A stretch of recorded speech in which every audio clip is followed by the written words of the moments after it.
fakta pengakuan mungkin dianggap sebagai asumsi semata apabila bahasan-bahasan di atas menuduh dinasti Saudiah adalah keturunan Yahudi. Tetapi, bagaimana seandainya pengakuan tersebut berasal dari keluarga kerajaan sendiri? Sejumlah kesaksian yang sangat meyakinkan bahawa keluarga Saud merupakan keturunan Yahudi dapat dibuktikan melalui fakta-fakta berikut ini. Pertama, pada tahun 1960-an, pemancar radio Sautul Arab di Kairo, Mesir, dan pemancar radio di Sana'a, Yaman, mengatakan bahawa nenek moyang keluarga Saudi adalah dari terah Yahudi. Dua radio ini didengar oleh seluruh telinga di Jazirah Arab maupun dunia internasional. Tentu, siaran tersebut bukan omong kosong. Apabila tidak ada bukti, maka tidak mungkin berani menyudutkan pihak kerajaan. Lalu apa tanggapan pihak kerajaan Saudi? Raja Faisal Al Saud tidak bisa menyanggah berita yang diturunkan oleh dua radio tersebut. Sebaliknya, ia mengkonfirmasi dan mengafirmasinya. Ia mengatakan bahawa keluarga Saud adalah keluarga Yahudi. Bahkan, pengakuan tersebut disampaikan oleh Raja Faisal kepada The Washington Post pada tanggal 17 September tahun 1969. Ia menyatakan bahawa, kami, keluarga Saudi adalah keluarga Yahudi. Kami sepenuhnya tidak setuju dengan setiap penguasa Arab atau umat Islam memperlihatkan permusuhannya kepada Yahudi. Sebaliknya, kita harus tinggal bersama mereka dengan damai. Negeri kami, Saudi Arabia, merupakan sumber awal Yahudi dan nenek moyangnya. Dari sanalah mereka menyebar ke seluruh dunia. Pernyataan ini keluar dari lidah Raja Faisal Al Saud bin Abdul Aziz. Hafiz Wahbi, penasihat hukum keluarga kerajaan Saudi, menyebutkan di dalam bukunya yang berjudul Semenanjung Arabia, Raja Abdul Aziz yang mati tahun 1953 mengatakan, pesan Saudi dalam menghadapi oposisi dari suku-suku Arab, kakekku, Saud Awal, menceritakan saat menawan sejumlah syekh dari suku Mate, dan ketika kelompok lain dari suku yang sama datang untuk menengahi dan meminta membebaskan semua tawanannya. Saud Awal memberikan perintah kepada orang-orangnya untuk memenggal kepala semua tawanannya, kemudian mempermalukan dan menurunkan nyali para penengah dengan cara mengundang mereka ke jamuan makan. Makanan yang dihidangkan adalah daging manusia yang sudah dimasak, potongan kepala tawanan diletakkan di atas piring. Para penengah menjadi terkejut dan menolak untuk makan daging saudara sendiri. Karena menolak, Saud Awal memerintahkan memenggal kepala mereka. Itulah kejahatan yang sangat mengerikan yang telah dilakukan oleh Saud. Sebagai raja, bukan saja brutal dan keji, malah ia tidak layak dianggap sebagai manusia yang beradab. Hafiz Wahbi menceritakan kisah detail berdarah yang menimpa Syekh suku Mate, yakni suku Faisal Darwis, dan sekelompok suku Mate yang berkunjung dalam rangka meminta pembebasan pimpinan mereka dari tawanan Raja Abdul Aziz Al Saud. Kisah pembantaian tak bermoral itu kepada utusan suku Mate dengan maksud mencegah mereka agar tidak kembali meminta pembebasan pimpinan mereka. Jika mereka ngotot, mereka akan diperlakukan dengan cara yang sama. Kesalahan Faisal Darwis waktu itu hanya kerana dia mengkritik Raja Abdul Aziz Al Saud. Raja Abdul Aziz menandatangani dokumen yang disiapkan penguasa Inggeris pada tahun 1922 sebagai pernyataan memberikan Palestina kepada Yahudi. Tanda tangan itu dibubuhkan dalam sebuah konferensi di akhir tahun 1922.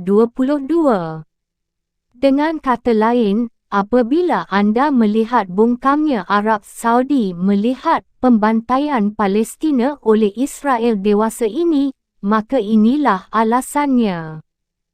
Bab 3. Simbol-simbol Yahudi di Kota Suci.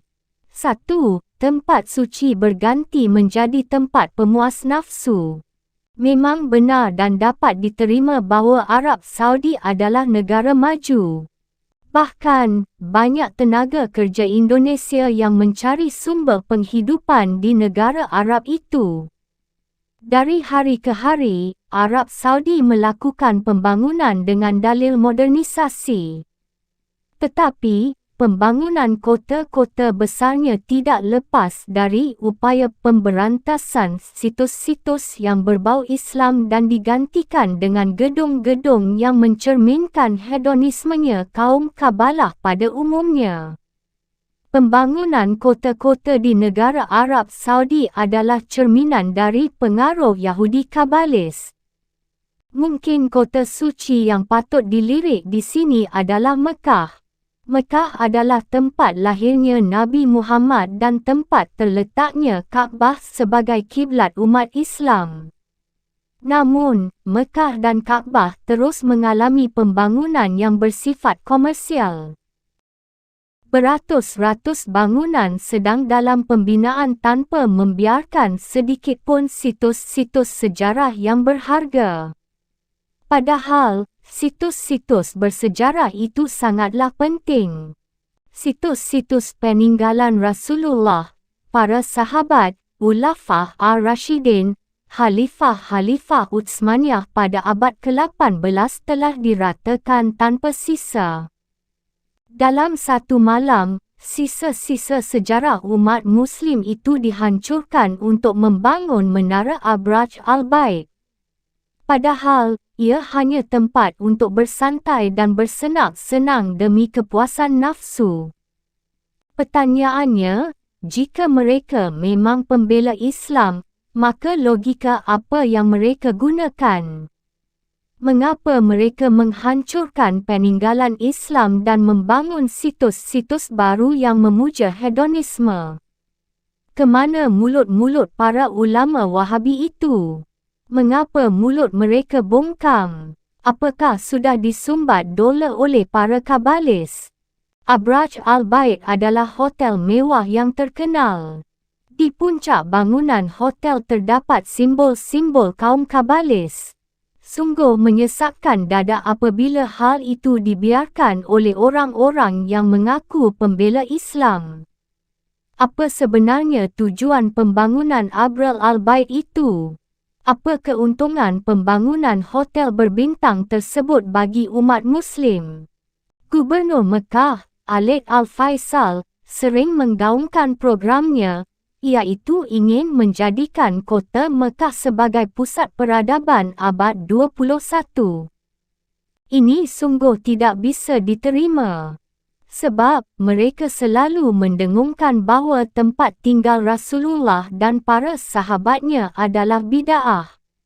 Namun, sebagai gantinya, ia menghadirkan simbol-simbol Yahudi di Mekah dan Madinah. Logika mana yang digunakan oleh pemimpin Arab Saudi itu? Berikut ini adalah gambar tempat tinggal Rasulullah SAW yang telah dihancurkan dan kini telah digantikan oleh bangunan hotel berbintang yang menonjolkan simbol-simbol Kabalah.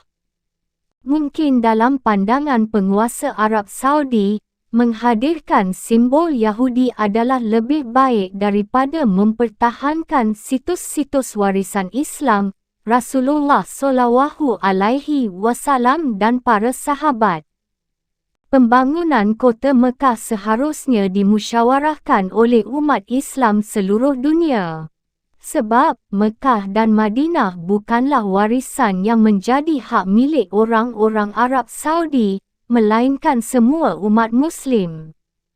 Setidaknya, umat Muslim seluruh dunia berhak untuk memiliki situs-situs sejarah peninggalan Rasulullah dan para sahabatnya. Oleh sebab itu, yang bisa disimpulkan di sini, pembangunan kota Mekah dan Madinah pada khususnya dan negara Arab Saudi pada umumnya adalah indikasi-indikasi kekalahan umat Muslim dan kemenangan kaum Kabalis Yahudi dalam rangka menguasai tempat awal lahirnya agama Islam. Kini, pembangunan kota Mekah dan Madinah pada khususnya, dan tanah Jazirah Arab pada umumnya, hanya untuk memenuhi hasrat kaum Yahudi Kabalis. Simbol-simbol Yahudi, Illuminati, Freemasonry, dan Zionis dibiarkan begitu saja memenuhi ruang-ruang kota. Raja yang bergelar Hadimul Haramain, yakni penjaga dua kota suci, ternyata adalah keturunan Yahudi, yang diam-diam membukakan pintu kepada kaum Yahudi untuk bercokol. Inilah inti dari pembangunan kota Mekah Madinah, mahupun Arab Saudi pada umumnya. Bahasan selanjutnya akan membahas simbol-simbol tersebut. Kini, di Arab Saudi, bukan hanya tempat-tempat ziarah untuk melakukan ibadah haji, melainkan juga terdapat banyak objek-objek wisata yang hanya memuaskan nafsu syahwati. Hotel-hotel berbintang dan mal-mal besar mengelilingi Kaabah dan Masjidil Haram. Lantas apa alasan Raja Hadimul Haramain membiarkan simbol Yahudi di sekitar Kaabah? Di mana logika mereka? Perhatikanlah berikut gambaran hotel berbintang dengan simbol tanduk syaitan dari kaum Kabalah. Hotel tersebut berdiri tepat di samping Kaabah Baitullah. Menara Abraj Al-Bait atau Fairmont Tower merupakan bangunan luar biasa yang berada di sekitar Masjidil Haram. Kompleks menara tersebut adalah terbesar di dunia, dan menaranya adalah termasuk menara tertinggi di dunia. Hotel, mal, dan pusat-pusat pemuasan syahwat tersedia lengkap di Abraj Al-Bait ini. Setiap wisatawan yang datang ke kota Mekah dapat menikmati fasilitas-fasilitas Abraj Al-Bait. Jadi, kota Mekah bukan lagi sekadar ziarah religius melainkan juga objek wisata turis asing. Abraj Al-Bait badan swasta komersial terbesar di dunia. Pembangunannya dibiayai sepenuhnya oleh Saudi Bin Laden Group atau SBG dan diberi kontrak selama 25 tahun untuk mengurus kompleks tersebut.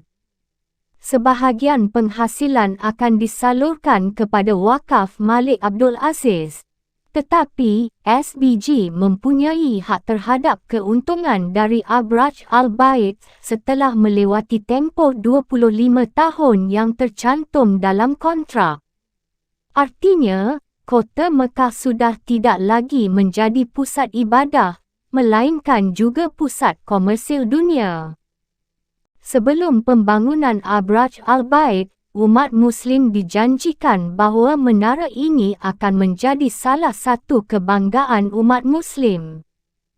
Kamar-kamar hotel yang disediakan juga diorientasikan untuk melayani umat Muslim dari seluruh dunia. Di ruang-ruang hotel inilah, umat Muslim dapat bertemu dan saling mengenal satu sama lain.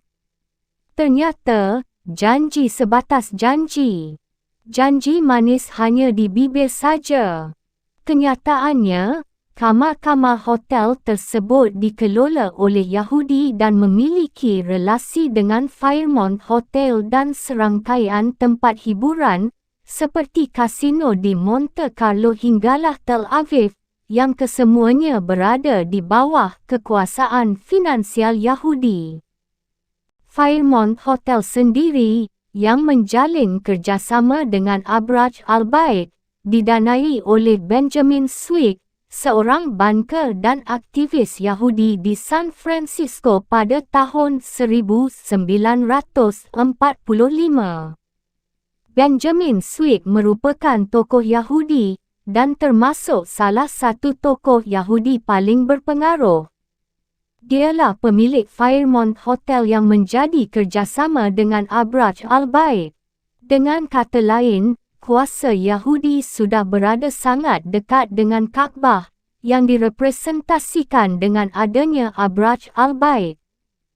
Bukan hanya di Mekah, Madinah juga menjadi salah satu kota suci milik umat Islam, yang kini sudah dikotori dengan banyaknya simbol-simbol Yahudi di ruang-ruang kota. Hotel-hotel, mal-mal, dan monumen-monumen yang menyimbolkan simbol-simbol Yahudi memadati sudut-sudut kota Madinah.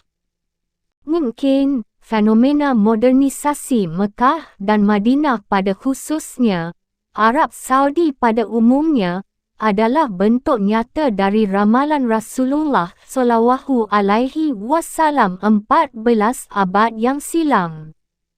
Diriwayatkan dari Aisyah radhiyallahu anha, Rasulullah masuk ke kamarku dalam keadaan aku sedang menangis. Beliau berkata kepadaku, "Apa yang membuatmu menangis?" Aku menjawab, "Saya mengingat perkara Dajjal." Maka aku pun menangis. Rasulullah SAW berkata, "Jika dia keluar sedang aku masih berada di antara kalian, niscaya aku akan melindungi kalian. Jika dia keluar setelah aku mati, maka ketahuilah Rabb kalian tidak buta sebelah."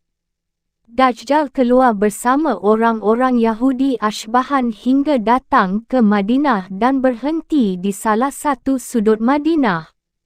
Madinah ketika itu memiliki 7 pintu, setiap celahnya ada 2 malaikat yang berjaga.